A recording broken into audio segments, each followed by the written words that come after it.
Hello दोस्तों, मेहनत होगी जीत होगी में आपका हार्दिक स्वागत है। जेपीएससी के सिलेबस के हिसाब से मैंने जो हमारा सेकंड पेपर है यानी कि झारखंड स्पेशल जो हमारा पेपर है, जहां 100 क्वेश्चन जो है दिए गए हैं सिलेबस में कि क्वेश्चन यहां से आएंगे, तो वही सिलेबस को मैं फॉलो कर रही हूँ। और आप लोगों को सारा जो जनजातीय शासन व्यवस्था है वो मैंने आप लोगों को कंप्लीट करा दिया है। अगर आप लोग बेहतर तरीके से उस टॉपिक को बार बार रिवीजन करते हैं तो आप लोगों का 16 मार्क्स जो है यानी कि 8 क्वेश्चन 8 इंटू 2 16 मार्क्स जो है कहीं नहीं जाएगा। तो आप लोग जो है जितना मैंने पढ़ा दिया है उसको आप लोग बार बार रिवाइज कीजिए। और मैं अभी जो है झारखंड के सदान टॉपिक को मैंने अभी लिया है, जहाँ से एक क्वेश्चन आएंगे ऐसा सिलेबस में दिया हुआ है। ठीक है, तो मैं आप लोगों को पहले बता दूं कि सदान होता क्या है। ठीक है, तो जो झारखंड है, झारखंड में काफ़ी प्राचीन समय से यानी कि काफ़ी लंबे समय से, बहुत पुराने समय से, अगर हम लोग जनजातियों को छोड़ दिया जाए है, मैंने तो जनजाति को पढ़ा दिया जो कि जनजाति मूल निवासी थे। अगर जनजातियों को छोड़ दिया जाए तो जनजाति को छोड़ के जो अन्य भी लोग बसे, जो मूल यहाँ के निवासी थे, यानी कि यहीं पे निवास स्थान था उनका, सारा कर्म भूमि जन्मभूमि सब कुछ यहीं था। जो मूल निवासी थे यानी कि वो मूल निवासी तो थे लेकिन वो जनजाति नहीं थे, यानी कि गैर जनजातीय लोग जो थे उन्हें जो है सदान कहा जाता है। ठीक है, और जो सदान जनजाति है, सदान जो शब्द है, ठीक है, सदान जनजाति नहीं है दोस्तों, सॉरी। जो हमारा ये जो सदान है, सदान शब्द जो है वो नागपुरी भाषा से रिलेटेड है। ठीक है, तो सदान को मैं आप लोगों को पढ़ाऊंगी जिसमें से क्वेश्चन मैंने लिया है और आप लोग एक एक क्वेश्चन को समझिए। क्वेश्चन के माध्यम से मैं आप लोगों को सदान का पूरा कॉन्सेप्ट जो है क्लियर करा दूंगी। ठीक है, तो देखिए सबसे पहला अगर हम लोग देखें सदान शब्द जो है किस भाषा से निकला है, तो जो सदान शब्द है ये नागपुरी भाषा से निकला है। जो हमारे फादर पीटर शांति नौरंगी है, जो कि नागपुरी के बहुत बड़े साहित्यकार हैं, उन्होंने जो है सदान शब्द को नागपुरी भाषा से निकला हुआ ऐसा उन्होंने बताया है। ठीक है, तो इस चीज़ को याद रखिएगा क्योंकि जो ये क्वेश्चन हो सकता है पूछ ले कि सदान शब्द जो है किस भाषा से निकला है, तो ये हमारा नागपुरी भाषा से निकला है। अब सदान कहते किसे हैं, ठीक है, तो मैंने आप लोग को अभी बताया कि जो गैर जनजातीय मूल निवासी लोग, यानी कि जो लोग काफ़ी लंबे समय से झारखंड में रह तो रहे हैं लेकिन वो जनजाति नहीं है, मूल निवासी है यहाँ के, उसे हम लोग क्या कहते हैं, सदान कहते हैं। ठीक है, और अगर झारखंड की टोटल जनसंख्या कितनी है, 3,29,88,134, यहाँ की जो जनसंख्या है, वहाँ की जनसंख्या में कितना प्रतिशत जो है सदानों की भागीदारी, यानी कि सदान लोग कितने प्रतिशत जो है झारखंड में रहते हैं, तो ये हमारा कितने प्रतिशत सदान लोग रहते हैं, तो 60% जो है सदान लोग झारखंड में रहते हैं। तो ये इंपॉर्टेंट है, आप लोग याद रखिएगा। ठीक है, अब देखिए अगला क्वेश्चन है, कौन सी जनजाति स्वयं को सदान मानती है। यानी कि जनजाति और सदान ये दोनों में तो डिफरेंस है ही, क्योंकि जो सदान है वो अस्थाई घर बना करके रहते हैं, वो घुमंतु स्वभाव के नहीं होते हैं। ठीक है, हालांकि उनका भी कृषि कार्य होता है लेकिन वो झूम कृषि वगैरह नहीं करते हैं। और जनजाति वो कबीला में रहते हैं, वो स्थायी निवास उनका नहीं रहता है, घुमंतु स्वभाव के वो होते हैं और उनको जो है अधिसूचित भी किया गया है, अनुसूचित किया गया है। सदानों को ऐसा कुछ नहीं किया गया है। ठीक है, तो जो कुछ जनजातियां हैं जो स्वयं को सदान मानती है। ठीक है, तो कौन कौन सी जनजातियां हैं ये हमारा चिकबड़ाइक है, करमाली है, चिकबड़ाइक, करमाली और हमारा किसान, ये तीनों जनजाति जो है स्वयं को सदान मानती है। ठीक है, अगर हम लोग इसकी भाषा को देखें तो इसकी भाषा जो है, सदानों की भाषा सदानी है। ठीक है, सदानों की कौन सी भाषा है, सदानी। अब ये सदानी भाषा जो है किस किस भाषा का सम्मिश्रण है। ठीक है, तो ये एक हो गया करमाली, पंचपरगनिया, नागपुरी और खुरठा। अगर करमाली की बात करें तो करमाली जो है जनरली, करमाली यहाँ पे नहीं होगा, करमाली यहाँ पे होगा। ठीक है, यहाँ पे करमाली नहीं है। ठीक है दोस्तों, यहाँ पे करमाली नहीं है, यहाँ पे करमाली है। ठीक है, तो जो करमाली है, करमाली जनरली हम लोग को यहाँ पे देखने को मिलता है, यहाँ पे गुमला सिमडेगा वाला क्षेत्र में करमाली देखने को, या फिर सिंहभूम वाला क्षेत्र में करमाली देखने को मिलेंगे। ठीक है, तो जो करमाली के जो करमाली है लैंग्वेज बोलने वाले लोग यहाँ पे देखने को मिलेंगे, एक तो गुमला सिमडेगा वाले क्षेत्र में और एक सिंहभूम वाले इलाका में। तो करमाली भाषा भी सदानी में शामिल है।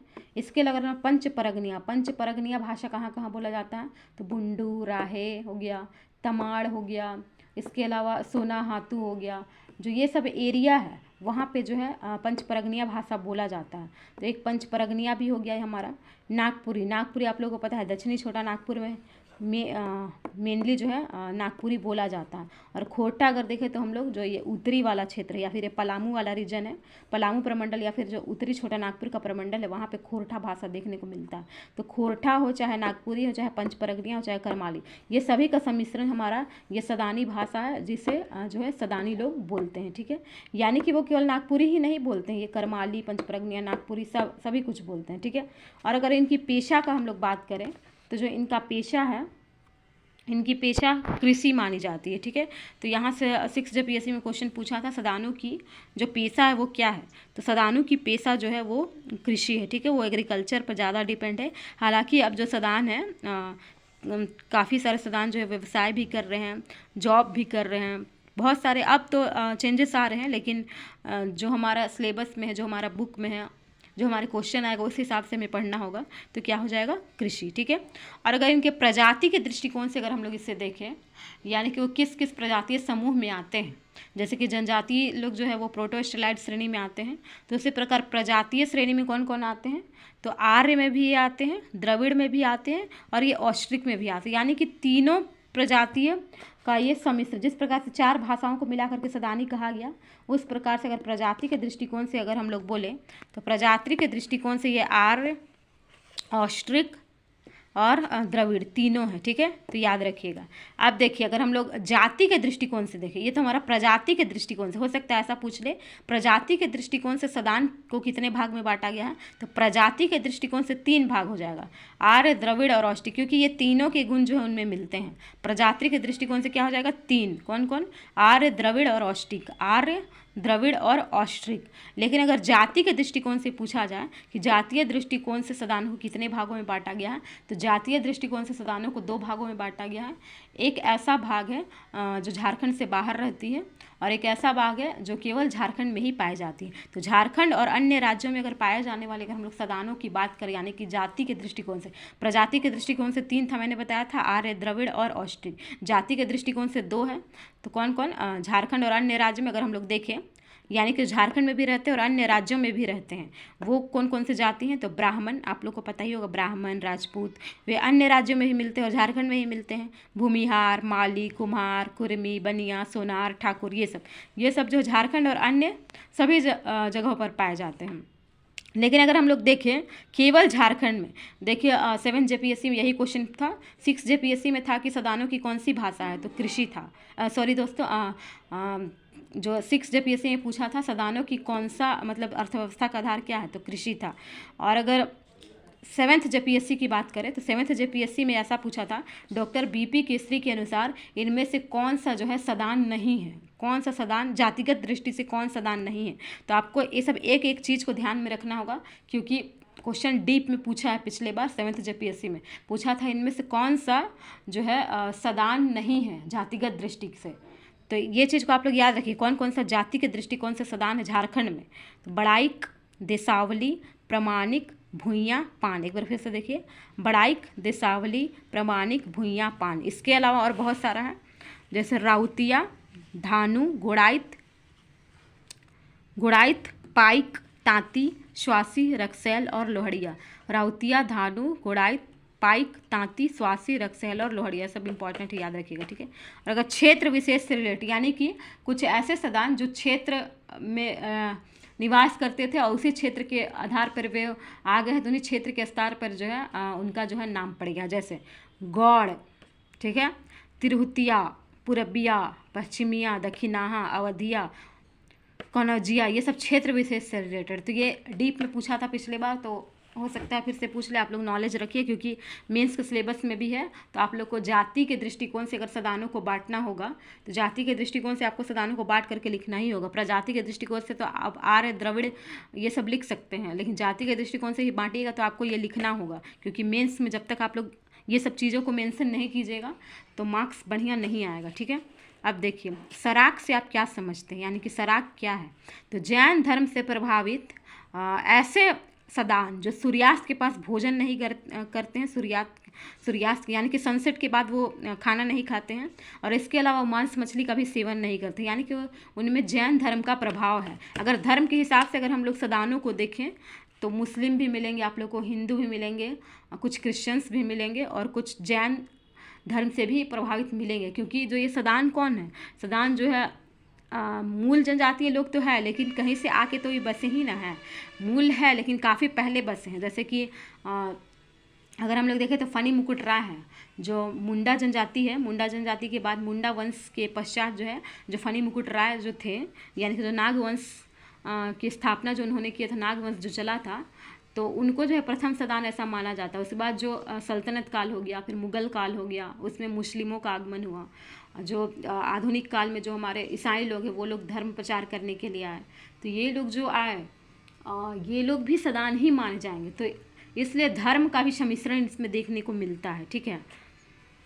अब देखिए अगला क्वेश्चन है, चेचक महामारी से निपटने हेतु ये कौन सी देवी की पूजा करते हैं, ठीक है। तो ये हमारा हो जाएगा शीतला देवी, ठीक है। इसके अलावा सूर्य, मनसा और वैष्णव परंपरा से भी ये प्रभावित है, क्योंकि जो चैतन्य महाप्रभु है, आपको पता होगा जो भक्ति आंदोलन आप लोग पढ़े होंगे, उसमें चैतन्य महाप्रभु जो है वो जो है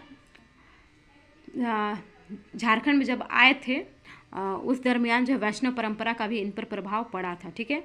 और अगर इनके वस्त्र की बात करें हम लोग तो धोती, गमछा, चादर, हालांकि ये सब नहीं पूछेगा, लेकिन आप लोग देख लीजिए।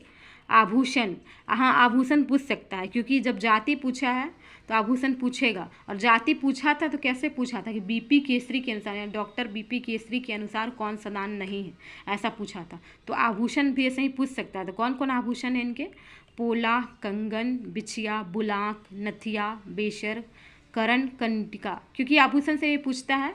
अब पूछा था क्वेश्चन जेपीएससी में कि इनमें से कौन सा आभूषण नहीं है, और उसमें एक ऑप्शन में दिया था पैला। तो पैला आप लोग को, अगर गांव से आप लोग बिलोंग्स करते हैं, आपको पता है पैला नापने के काम में आता है, चावल धान वगैरह ये सब निकालने के लिए काम में आता है।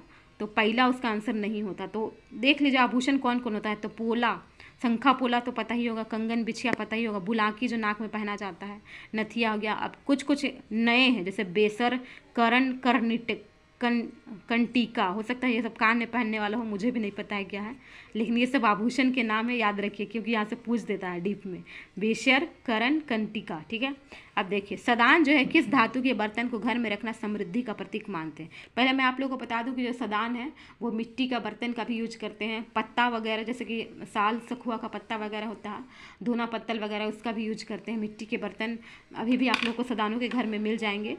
और अगर समृद्धि का द्योतक अगर देखा जाए तो पीतल और जो कांसा बर्तन है उसे ये समृद्धि का प्रतीक जो है ये मानते हैं, ठीक है।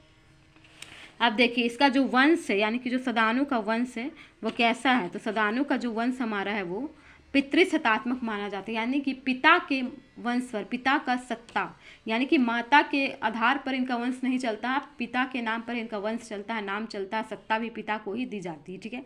तो ये पितृसत्तात्मक है। हो सकता है ये पूछ दे इस बार कि सदानु का जो ये वंश है वो कैसा है, तो पितृसत्तात्मक है, ठीक है। अब सदान और आदिवासी में क्या अंतर है, मैंने आप लोग को बताया था कि सदान जो है समुदाय में रहते हैं, अस्थाई रहते हैं, देखिए स्थायी रहते हैं, और ये जाति के रूप में, जनजाति के रूप में अनुसूचित नहीं है। लेकिन जो आदिवासी है वो अनुसूचित जनजाति के रूप में है, घुमंतु होते हैं, कबीलाई होते हैं, झूम खेती वगैरह करते हैं, जबकि ये स्थायी कृषक होते हैं, ठीक है, याद रखिएगा। अब देखिए मैंने एक क्वेश्चन लिया, किसे प्रथम सदान माना जाता है। तो फनी मुकुट जो राय है, फनी मुकुट राय कौन थे, मैं आप लोगों को बता दूं, जो रीसा मुंडा थे हमारे, और रीसा मुंडा तो मुंडा जो शासन है उनकी स्थापना की थी, लेकिन जो अंतिम शासक थे मदरा मुंडा, उनकी कोई संतान नहीं थी। वो जब नदी किनारे जो फनी मुकुट राय थे उन्हें देखा कि मतलब एक छोटा सा बालक है वो रो रहा है, तो उसे वो जो फनी मुकुट राय है उसे अपने राज में ले आते हैं और राजपाट उन्हें देते हैं। और उसके बाद जो है मुंडा के बाद नागवंश की स्थापना होती है, और नागवंश की स्थापना का श्रेय जो है फनी मुकुट राय को दिया जाता है। तो इन्हें ही प्रथम सदान जो है माना जाता है, क्योंकि जो मुंडा थी वो तो जनजाति थी, ठीक है। अब देखिए सदान गांव की पहचान किससे होती है, सदान गांव की पहचान हमारा अखरा से होती है। मैंने आप लोगों को बताया था अखरा क्या होता है। तो गांव में किसी पुराने पेड़ के नीचे जो एक स्थल रहता है उसको हम लोग अखरा कहते हैं। ये सांस्कृतिक स्थल भी होता है, पंचायत स्थल भी होता है, क्योंकि पंचायत वगैरह भी यहाँ पे बैठती है, पंचायतों का निपटारा वगैरह भी होता है। और सांस्कृतिक स्थल यानी कि अगर कोई पर्व त्यौहार वगैरह होता है तो उस समय डांस हो गया या फिर गाना हो गया, ये सब का काम जो है, ढोल बजाने का काम, नगाड़ा वगैरह बजाने का काम यहाँ अखरा में किया जाता है, ठीक है। तो ये सांस्कृतिक स्थल भी है हमारा। सदानों का मुख्य भोजन क्या है, तो चावल धान, ये सबको पता है, ये जनजातियों का भी है, ठीक है। अब सदान शब्द का अर्थ क्या है, सदान शब्द का अर्थ जो यहाँ पे बैठे हुए थे, यहाँ पे बसे हुए थे, उन्हें ही सदान शब्द कहा जाता है। ठीक है।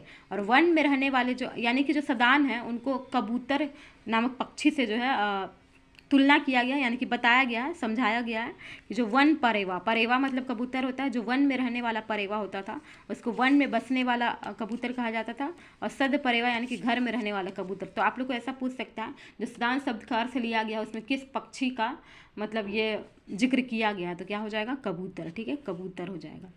अब देखिए एक क्वेश्चन मैंने लिया है, ये इतिहास कहता है कि असुर से पहले कोई एक सभ्य प्रजाति यहाँ पे थी जो मूलवासी थी, असुर से भी पहले।